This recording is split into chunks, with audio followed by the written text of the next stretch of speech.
Welcome, dear viewers, to a new episode of Dialogue Horizon. In this episode, we will primarily dedicate the whole episode for the economic situation, which is the bad deterioration is increasing and is expected to increase. So, well, in my opinion, now the danger, the threat of an economic collapse is by far more damaging than what is happening in the streets, which definitely other people will join those on the streets for different another purpose, for hunger. So I think the situation is very bad, and it is actually aggravated by the stoppage of the international assistance, which started to make some good positive results on the stability of the currency and on the growth of the economy itself. After 25th of October, when the international community stopped completely any assistance, things deteriorated, and it continued to deteriorate. So that's why we are hosting this episode to our economists, actually known to the viewers, most of the viewers. There, to my right is Dr.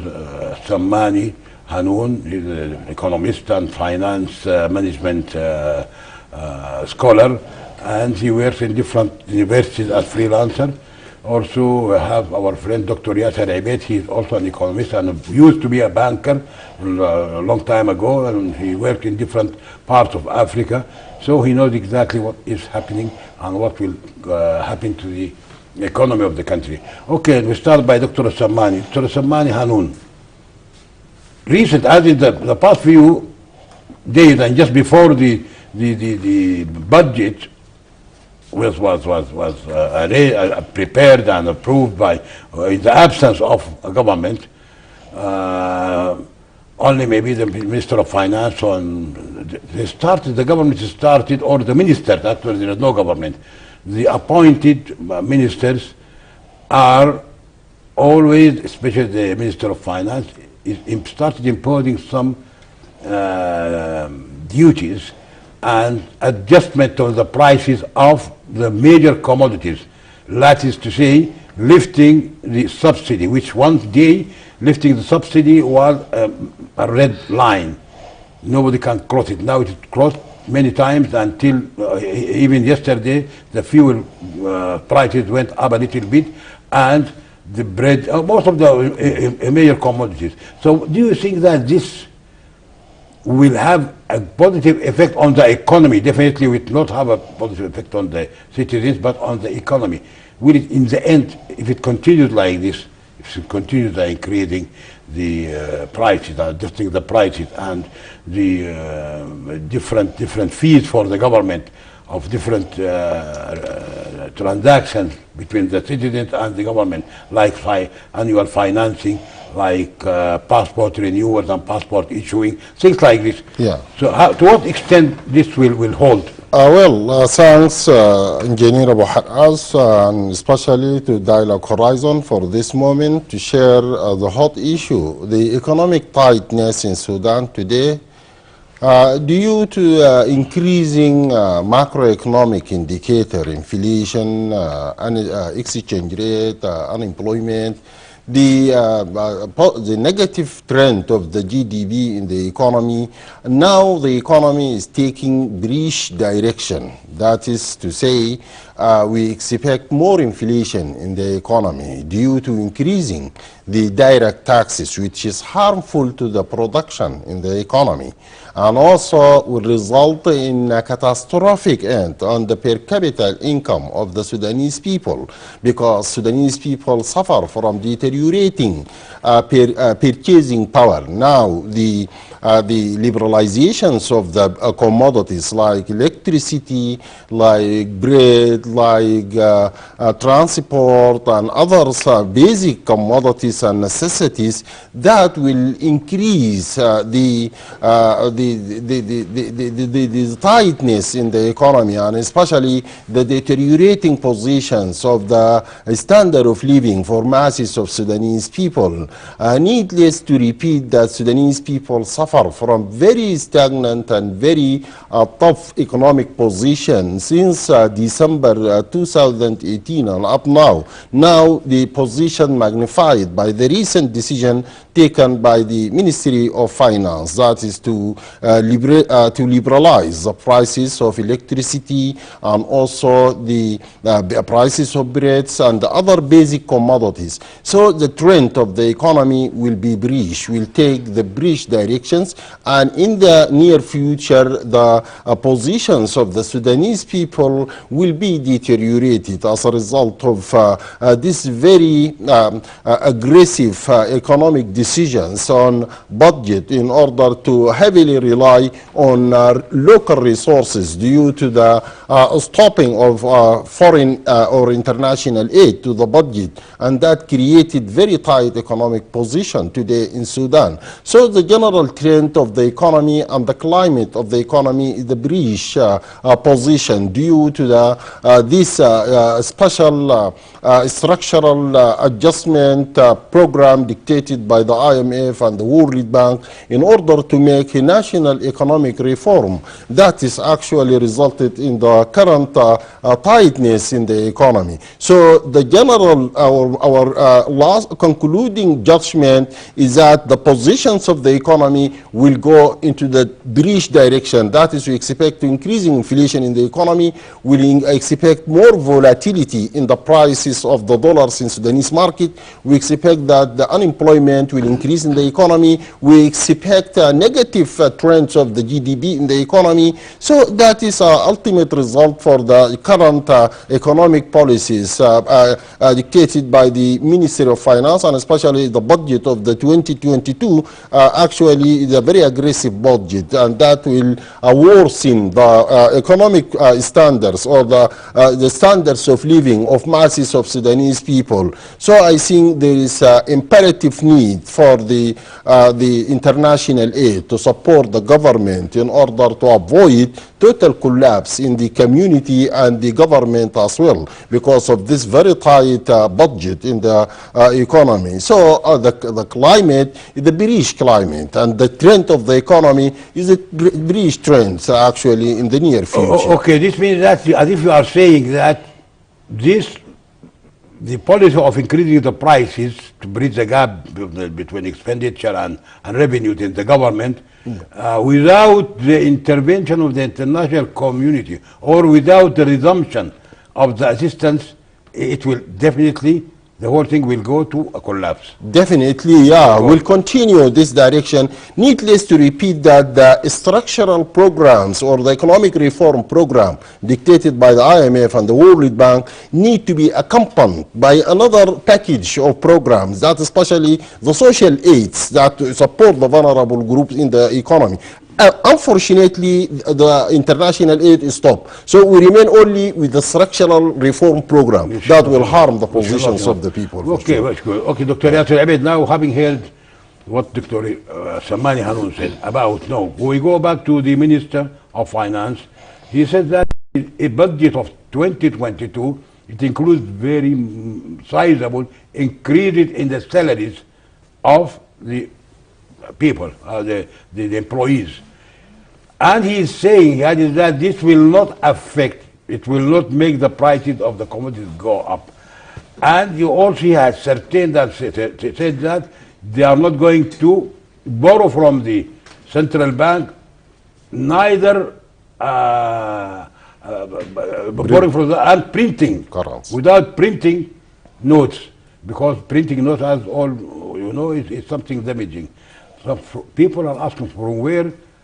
From what you heard from Dr. Asema, from where can he get this money for the increase of the salaries without, how can it go without affecting the prices of the commodities?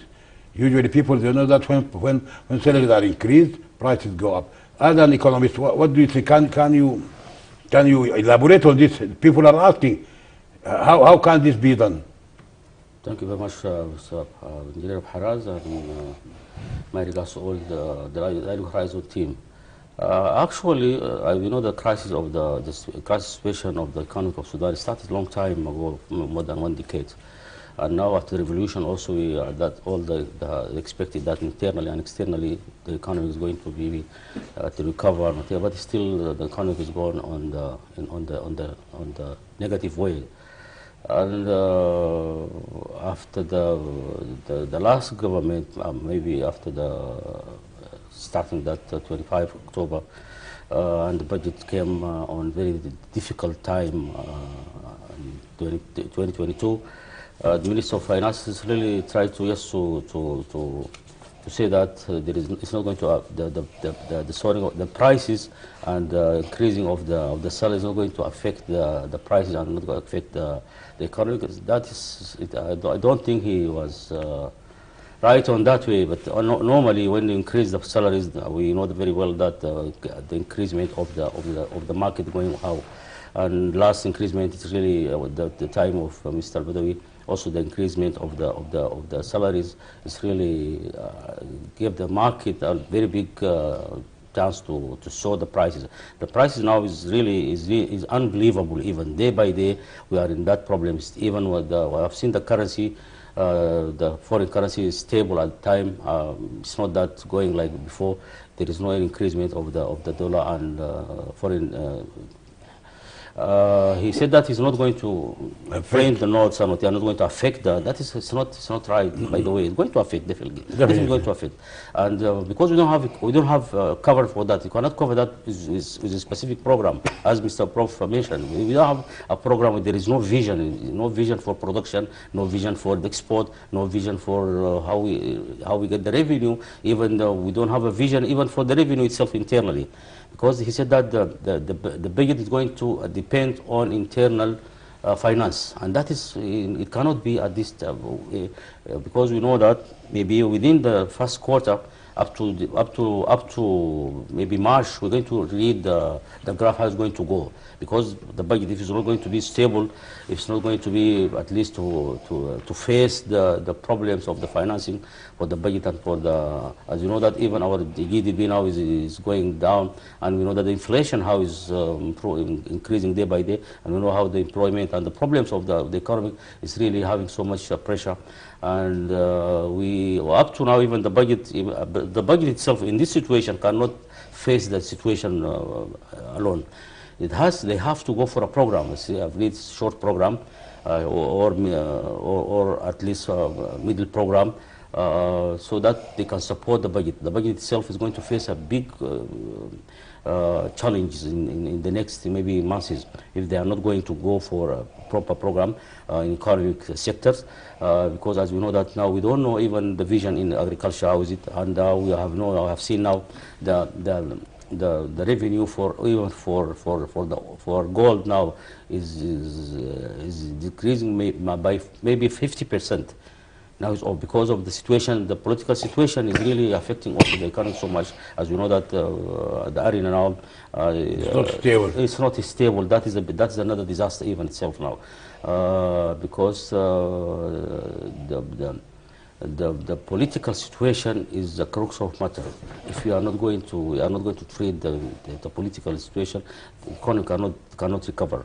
So and the international community, the international community and the international finance institution, because Sudan is fulfill all the pledges of terms and conditions of the IMF and International Bank. But in this situation, they cannot bump any type of money. They cannot.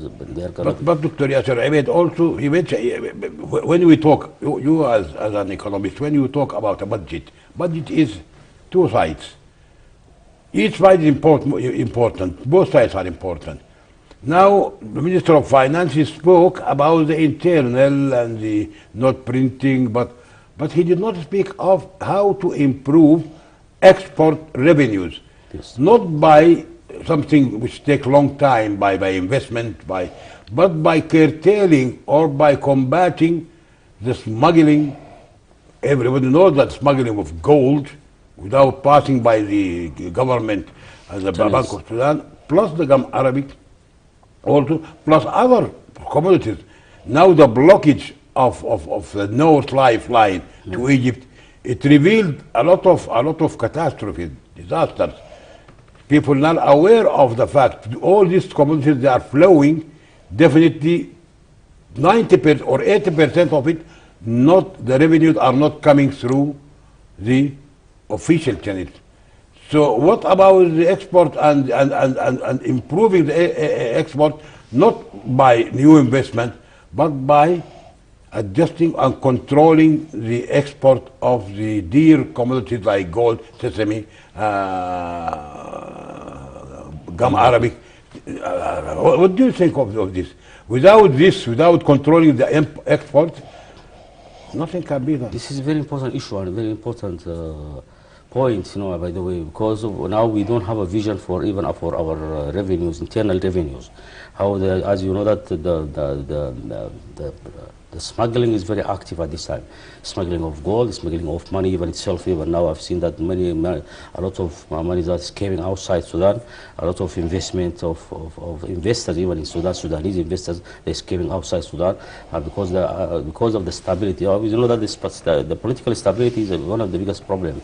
Blocking of the north, blocking of the east is all damaging so much because of this is the very important areas for the economy of Sudan, and because of the political issue, political that is going on negative way for the economy because of the export and import from those two sides is really affecting the economy so much and affecting the revenue even itself because the revenue from the port is is doing a lot of in our budgets and in our GDP. So that is an issue of because all the transaction going through the port and we have only one port. If you block the port, that means you block the block everything. Yeah, block everything. So we have to look for how we work parallelly, the economic and the politics. It has to go parallelly. So at least we have to, because the smuggling now is really very active because of the looseness of the governments and looseness of the situation itself even.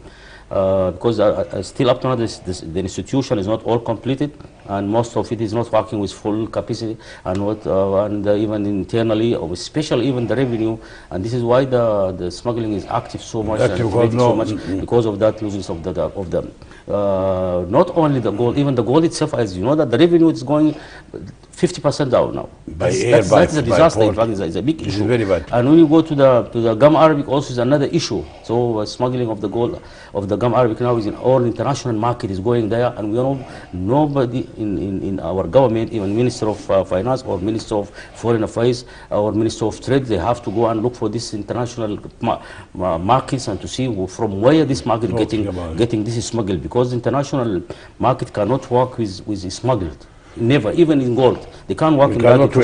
Yes, they have to look for a solution how they smuggle of the neighboring countries or maybe international or another countries working. They have to put some effort. Our crops there is in the international markets and nobody is asking about from being processed. Yes, they have to claim about that. They have to claim. Yes, Dr. Samani. Now you heard Dr. Yasser what's saying about smuggling, and I read the point that the Minister of Finance did not talk about how to make use of real efforts by the security for troops or by security section to combat, to stop completely smuggling of gold, sesame, even meat, livestock. Now smuggling is becoming commonplace. Okay.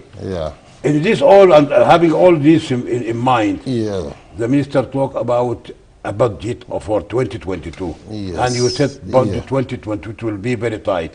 But there is one small factor that I want to know your opinion. This budget, who is gonna implement it? Now there is no government, there is no prime minister, and ministers, the appointed or the deputized to be ministers will work without seeing the budget which was approved, and also the absence of the legislative council to control the performance of the government on the budget. How can it work in this aspect? Yeah, this is a paradox, definitely. Nobody can judge about this special tight budget. But definitely the impacts of this budget will be very evident to everyone. And people, that ultimate result will be very tight budget, and will result in increasing prices in market for all the necessities and the basic commodities in market. And also you talk about increasing salary in the economy. I mentioned several times, increasing salary cannot solve the problem. As inflation increase, the inflation will follow the salaries as well, like what happened with al-Badawi some years back.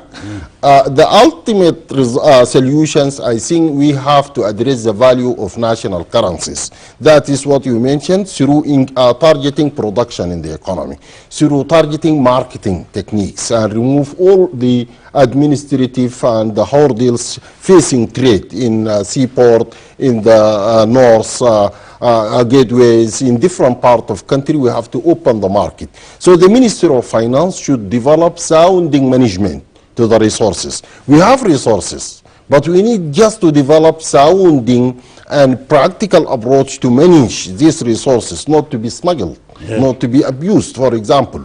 So I think the way to solve the problem, not to increase the salary, but you have to address or appreciate the value of national currency. The value of national currency, and this will increase the production, and we need to reform and to develop some strategies in marketing, in the management, in the legislature, in the compositions of the political system. So you have to address the value of the national currency better than increasing salary every time, and that also will magnify the inflation in the economy, and at the end of the day will result with the vicious circle. You increase salary and inflation will increase, and so forth. So this is not the solution. Absolutely, it is not the solution. The solution, we have to develop a strategy in order to appreciate the value of the national currency. The Minister of Finance also should develop very sounding management approach in order to make efficient management to the resources, stop smuggling, making legislation, the control, and maximize the local revenues. It should increase indirect taxes, not direct taxes. Direct taxes will harm the production, like what happened today. Increasing direct taxes in electricity will increase cost of production in agricultural crops. So that will harm the economy, definitely. And at the end of the day, you will reduce the total production in the economy, and the GDP in the economy will fall. So that will get a very catastrophic end on the economy. The right decision, you have to increase indirect taxes, not direct taxes. Direct taxes will harm the production and the GDP in the economy. So I think the Ministry of Finance should develop harmonized fiscal and monetary policies in order to address this macroeconomic problem. What do you mean by indirect taxes? By indirect taxes, this is fees which has no direct impact on production. For instance, you can increase the license of the car, for example, or that types of revenues related with the legal issues for the fines and similars, not taxes relating to the production. Yeah, you have to increase that type of taxes, which describe it as indirect taxes that will not influence the production. So increasing direct taxes on electricity, on water, on the inputs, that will harm production in the economy. This is damaging to the economy. That is one fact. So the Minister of Finance, I think it is high time to develop a fiscal policy, especially in harmony with the monetary policy in central bank, in order to address this issue. Since the transitional period and up to now, we didn't hear any proposal for monetary or fiscal policy. It's very shameful. Very bad. Okay. Dr. Yasser Abed, now let us move for a little bit. Just before the 25th of October, and immediately after the assistance, the flow of assistance from the international world, especially the International Monetary Fund, IMF, and the World Bank, things started to stabilize. And even the bank official, International World Bank, one of their comments, I heard that, he said, what happened in Sudan in 6 months has never happened in any other country, because usually it takes years to receive the medication and start getting recovery.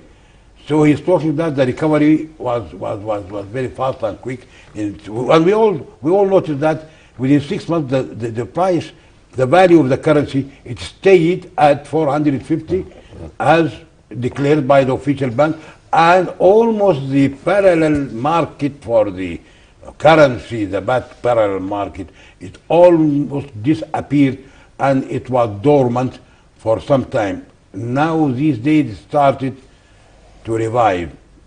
This was dormant, the market, and I heard that some of the dealers in the black market dollars, they started looking for other profession other than this. But now, after the 25th of October, the stoppage of the flow of assistance, it really. Can you tell us about the effect of the stoppage of the flow of assistance from the international community, and to what extent it will add to the agony of the people here in Sudan? Yeah, it's true. So, you know, as you know, that the international community and international finance institution, doesn't look to Sudan with individuals or who is ruling Sudan, but you know, as we know that looking to Sudan as one package is what going on situation, in political situation, in economic situation, in social situation, and started to look for guarantees of who is going to fulfill this terms and condition of the international institution. And as we know that, as we mentioned, Sudan is really was eligible for all the terms and conditions and pledges of international institution. And it started at 25 of those procedures. It's really stopped all the assistance, that's true, but we stopped all the what's supposed to come to Sudan from loans and whatever. And we know that, as you know, started from the bridge loans from United States of America, and that another 1.2 and 1.5 and 1.2 from France, or to the international bank, and that started to activate the account of Sudan International Bank, and start to open the door to all assistance to Sudan, and start federal bank or American bank started to open to central bank account there, and that is part of the activation of the international. And the central bank started to build some foreign reserves. Yes, that's at that time, and he opened an account in Federal Bank of America. And that is started opening the door, because after activating the account in international bank by that bridges loan from America and from France, it started Bank of Sudan opening the account in Federal Bank. It started to open the door and activate our account, our Sudan account in the international bank. Our account has been freezed from long time in international bank, more than 20 years. Now I started, so that's open to the whole international community, international banks, international institution to deal with Sudan now. Sudan now closed again? Sorry? Now closed again? Now it's been freeze now again. It's been closed now. Not closed by now. We cannot say closed, but maybe can start anytime if Sudan fulfill rest of the political side. On hold. Yeah, the political side is having so much problems because people are going for civil government, that they're trying to at least to impose civil by those youths and whatever, so civil government. And we also have to look for a vision on that side and internal side, because now, as you know, we don't have assistance from outside, we don't have any loans, and looking for international FDI, foreign direct investment, and that is part of our efforts should be put in our financial institution in Sudan, from Minister of Finance. Minister of Finance sitting, I don't think now is trying just to sitting so idle. There is no any part of the initiatives to the international, they have to look for investors, they have to look for investment, they have to look for FDI investment, they have to look for portfolio investment, they have to look for financiers, so they have to look to put at least projects to make at least conference to activate the economy. The economy really is now sleeping so much in Sudan. Nobody is starting getting a vision or having a vision for the economy. Though we don't have at least policies, proper policies for the physical policies or monetary policies or trade policies even itself now is really completely absent. That is a problem now for trade, for international trade, for our export, for import even itself. We don't have a vision, proper vision on that. So we have to look for a program, at least short program, at least to trade the economy at this time. So you can't go to the reforms. If we speak about reform and we think for the reforms, we cannot make reforms without stability. We can't think for reforms without stability of all the indicators of the economy. So the economy should be stable. After that, you jump to the reforms. Otherwise, the problem is going to be like that. You increase the salaries, the inflation is starting going up, and the currency maybe is going to start again to slow down, to increase, and we'll be in problems. So before we go to the disaster, we have to make sure to cover at least part of the problems immediately. Okay, it seems that Dr. Tamania, it seems that some people or officials are definitely unaware of the consequences. As far as I know, although I'm not an economist, but I had a little study in economy. It's very, very small. Yeah. But there is a relation between the engineering and the economy. Yes, engineering and economy. Like that. So all of the it's very close to each other. Very close. Very close. Very close. You know, there is engineering economics. There is that. Yeah. And the dialogue horizon also. So you see what I see that the situation is very dreadful. It's very, very serious, very precarious now. We are heading in. Let us. What is the way out? This is a I think. About one of the ways they thought that. One of the ways. Yeah. That's my question. One of the ways they thought that the money of expatriates outside can at least help or reduce the problem manifold. Yeah. By adjusting the value, the currency value, which is very encouraging to the expatriates, and some maybe incentives. But do you see that this is working? Did it work, and will it be enough? It was working well before the October 25.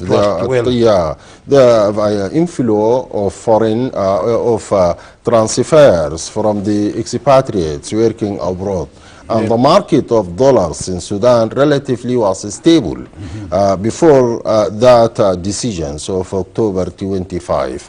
After October 25, the brokers and speculators in foreign exchange market were very active, and they involved in again buying and selling the dollars outside the official channels. And that's what we call the barrel markets. And barrel markets or the black market were very active, and again the brokers retain back to the market, and now the prices of dollars are appreciating against Sudanese currencies. So that will complicate the matter and actually will increasing the tragedy of the economy.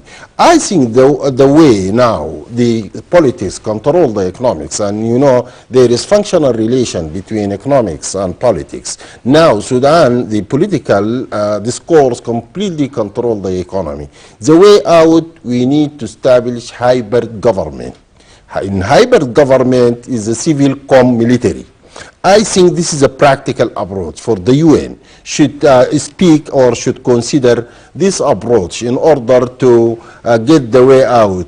The two extremes, pure civil, I think practically difficult.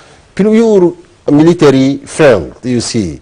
The solutions strategically rely on a hybrid form, that is civil cum military, in order to get way out of this bottleneck. I think there is no other options, because now in the economics we're facing very deteriorated positions, and we lose most of the gains hunted during the transitional period. The stable exchange market, the relatively stable inflation rate in the economy, most of macroeconomic indicators start moving and appreciating because of this current political position in country. So I think the way out heavily rely in these assumptions. We have to create hybrid government in Sudan through the civil military by any form in order to go forward to complete the transitional period, which is concluded by definitely by election, by transparent election that to be supervised by international community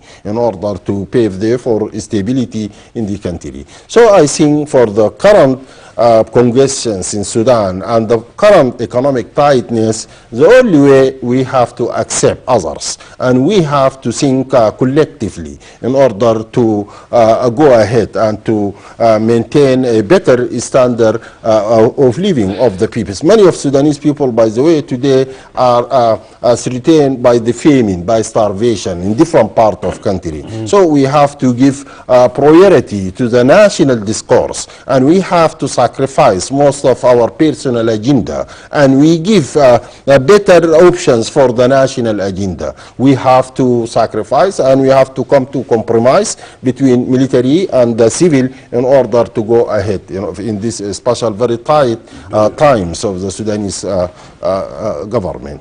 Okay, that's a very good call, patriotic call for the people to. But okay, if you go to my question to Dr. Yasser Abed, everybody knows or everybody talks about that. A lot of many Sudanese, they have huge amounts of money, foreign money, especially in Malaysia, and some investors, even the small expatriates, when they collect money enough, few dollars, thousands of dollars, they opt for buying apartments in Egypt or Turkey.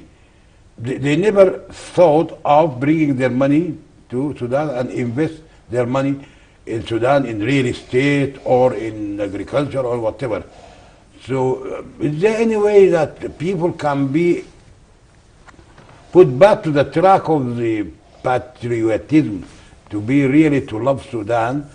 And yes, you can hate governors, but to love Sudan, there should be some way to make these people, to attract them, to bring their money to Sudan, and to make sure that it will be in safe hands. What can we do about this? As you know that the capital and the money is very coward, as we know that. It's very coward. Money cannot come in place which is not stable. And wherever, internally, externally, or even the small trade and international trade, or international traders or small traders, they can't come where there is no stability, there is no confidence, and there is no trust. And you know that trust is very important for the transaction of the money.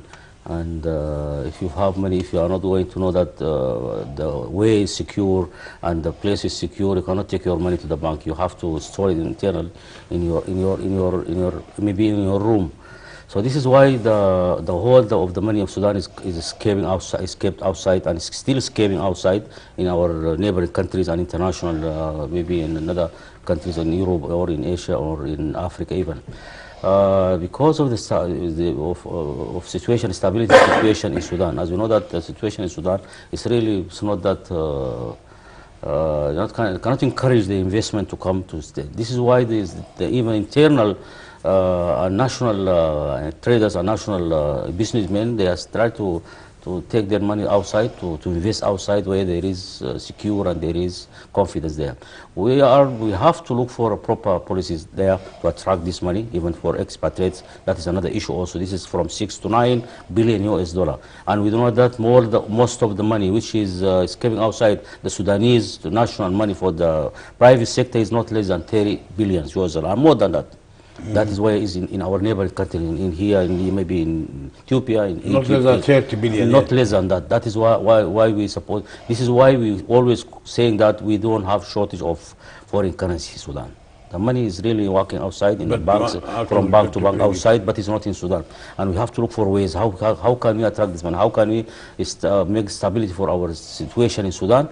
political situation, and how can we attract this money to come back to Sudan, and how can we attract annually 6 to 9 billion US for expatriates to invest inside, and they're saving this money outside in their country where they're working is, and in Europe, in Asia, in neighboring countries. That is a big challenge, but it's not that difficult. So it's so easy. You have to get a way, you have to make a proper program for how to attract this money, and proper policies and confidence policies, and policies with package of interest for those people, because they want to know when they come to it with their money internally, how they're going to get the money, how they're going to get it to draw the money from the bank. Is it going to be in dollar, in real, in dirham, in whatever. So you have to give them confidence, and we know that the confidence is part of the reforms, economic reforms. If there is no confidence, there is no in our central bank, in our banks, in all international, in internally institutions, financial institution, money will never come. So we have to look for ways, and this is part, and the part of investing, another part, because this money, if it comes to Sudan, I'm sure 100% the international investors, the neighboring investors, the international institution, they will come to invest in Sudan, because when you see all the infrastructure is going, the investment is going in agriculture, in mining, in livestock, in different ways, I'm sure the investors, they will come, and even most of these people, they're working with investors outside, their partners, maybe they can come to Sudan, invest in Sudan. There is no restrictions now. We don't have any embargoes. We don't have any problems of international community, and Sudan is open now. But the problem is internally. So we have to look for a way how we can form a proper program. Track this. We go to outside. We make our promotion for this. As if you are saying that whatever we do, without prevailing secure situation in the country, and good governance in the country, nobody, whether Sudanese or foreigner, will be able, or nobody should expect them to come to invest in Sudan. Absolutely, that is that is very clear. Nobody can come like that. Nobody so will they come when the situation is well, when the situation that during the oil time. The situation is really what was very stable that day. After the oil gone, the problem is static. All the money is keeping outside. Even the internal money is starting to immigrants outside, and we know that the smuggling of money, smuggling of things there outside. Even like gold, even itself, there is a lot of money, a lot of gold is smuggled outside, and a lot of gold is being stored in the houses and where people are in the residence. So we have to look for ways. How can we come together? As Mr. Prof said that. We have to accept each other's. We have to go for proper for national, at least reconciliation for all the people. We have to look for not to go for revenge, not to go for healing, not to go for problems with others. So because Sudan now is really, if it is going to come together and we're not going to accept each other, it will be problems. So there's economic, it needs a proper environment. Otherwise, it will be problems. Absolutely, I agree with Dr. Yasir, and he mentioned very key word. Building confidence. Building confidence among Sudanese people is a vital concern for most of these problems. I think the international community should pay special attention to this focal point because of the long history of investment on discrepancies among Sudanese people, defined rule, policies, since the colonial power and through the national Sudanese people suffer from this kind of policies. Now I think one of the big challenges before Sudanese peoples, and which represent the gateway for economic, political, comprehensive reform, we have to build the confidence among Sudanese people themselves in order to accept each other, in order to know this is national interest, and we have all to work for this national interest. We don't care who will sponsor this national interest. So I think building confidence, as mentioned by Dr. Yasir, is a vital concern for Sudanese people. We need to furnish solid base for national confidence among all Sudanese people. Once any government official or senior official, people should accept that the official work on the interests or the national interests of the Sudanese people. Building this background is a must for reform, whether economic or political or any type of the reform in the economy. So I think the economic reform should be led by the political reform, as happened today, because of the economic tightness is a physical product for political congestion in the country. So if we were planning to make economic reform, the first step we have to go through politics and to establish confidence among the different conflicting parties in the country, and to create definitely constitutions or any documents that do serve the interests of the Sudanese people and to be protected by all Sudanese people. Respect of law, I think this is one way to secure the national interest of the people. Everyone should feel he is secure by law. He can protect his rights by law. So supreme law, I think, is a step forward to build the confidence among the people. I think this is a key word. But this is both for both. Yet we hope, we all hope. Yeah. But hope that Sudan will come to one way to a consensus on these issues. Yeah, but it seems to me that it is something now. I can call it a wishful thinking. Yeah. Wishful. We wish, we hope. Yeah. But this is, I don't see it's attainable. I tell you one thing very important. Sudan and India, for example. Yeah. One of the reasons for Sudan did not pick up and did not deliver well in the economy, although it had resources, everybody knows the resources. Yeah. Diversity of resources underground and above. Diversity in agriculture, mining, Yeah. water. We have resources of water. We have one Nile coming from the whole. Yes, This is the problem is the political system. Yeah. Inconsistency of the political system. Yes. Since independence, we have 3 military coups. Yeah. 3 military coups definitely affected. India, Yeah.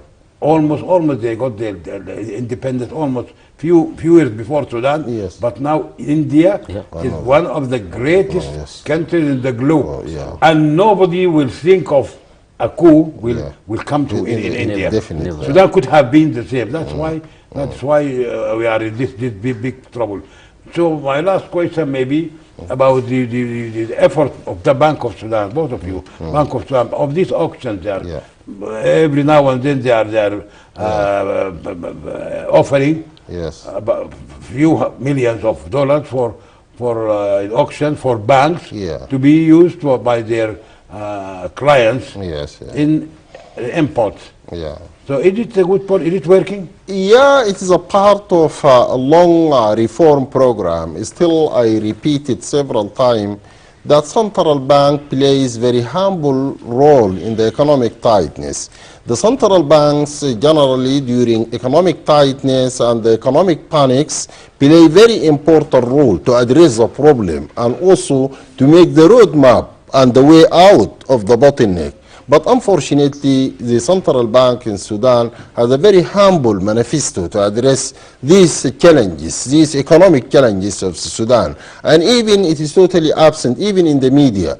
No any central bank official make address, except this very humble and very normal auctions of foreign currencies. These options will not make a solution for the foreign exchange market in Sudan. You know, the high volatilities, fluctuations of the exchange rate, and it is very evident that the prices of dollar now appreciating against Sudanese pound, SDG, in the market. So the central bank should develop more practical monetary policy that addresses stability in foreign exchange market, not only auction. Auction is a part of a story, and they have to develop foreign exchange center. In that center, even the parallel market should be included in the supply of dollars in market, and they have to regulate even the black market within this foreign exchange center. So you have to widen the scope of their operations in order to include all the foreign exchange markets in Sudan, not auction. Auction is the part. So you should go cyber, you should go virtual, and you include all the black market. You make a foreign exchange center. In that center, you can collect all the dollars in one market, and that will increase the supply of dollars, and finally prices will go down. That's good. Okay, we have only 1 minute, Dr. Can you wrap up by your view about the auctions of Bank of Sudan? I think so. What the central bank doing now is really it's a lot of effort. He did a lot of effort in that auction, but it's still I'm saying that it's part of the painkiller. It's not the Painkiller. It's a painkiller. It's not that. The treatment of the economic or treatment of the physical policies, and he has a lot of effort he should do, because with the banks in fact the banks is having so much problems, and the fluctuations of the currency, fluctuation of the problem of the situation, the economic situation.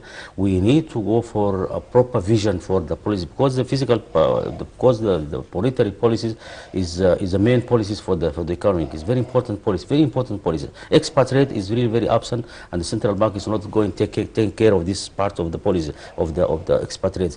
This is, as we mentioned, 6 to 9 billion is just missing without central bank interfering to attract the expatriate, to attract the money to come back. But going only for just try to provide, this is 45, 50 million, that is something for the country is not a big issue, and something very from hand, it's going to be just from hand to mouth. It's not something, at least is a vision or proper strategic to solve the problem. At least the central bank should move a little bit from that way he's in square one. He has to go more than that. He formed this, it's okay, let's go to that one. Let's at least form some issue for how to attract the money, outside, how to give them at least trust to come and to bring their money inside when they need it, anytime they can take it. But with the money in our institution, I think so the investment will start to move a little bit in the banks. Because the bank now, the bank is sitting idle really, no investment in the bank completely. Very rare investors who can get the finance Very from small, the banks. Very small. Nobody can get at least finance if you need maybe a table. I cannot get it from the finance, because the banks is working with 2 clients only in investment. That is very dangerous, in fact, for the economy and for the futures of these institutions. So it's not working well. It's working. They have to interfere to do something. They cannot stay in that square of the auction. The auction is okay, it succeeded, but you have to move more another steps to solve the problem. Yeah. Otherwise, sitting in that square of 50 to 50 million for the economy, it's not something. It's for any trader in Somalia or in Chad. He has that money. That's not a big issue. We have to look for 500 million in the auction, 10 million, how to attract more. He only fix that money from 40 fixed to 60 or 50 million US dollars. That's very. He has to, maybe within 3 years he has to target 100. From there another 3 months he can start increasing to 200 million. He has to do that. Central bank is different from Boko Haram. Okay. Yes. Okay, thank you, dear gentlemen, both of you, for being with us in the last hour about the economy. We hope that people will listen to what you said about how to improve the economy, and the most important call by Dr. Salmani is people should come together, at least to a minimum, a certain minimum, to salvage the country and to deliver it from its imminent collapse. When you talk about economic collapse, it seems disaster. When it collapse comes, it's difficult to deliver from. Thank you, dear viewers, for being with us in this episode. Thank you, and we hope to see you next week in another issue of Dialogue Horizon. Thank you, and bye.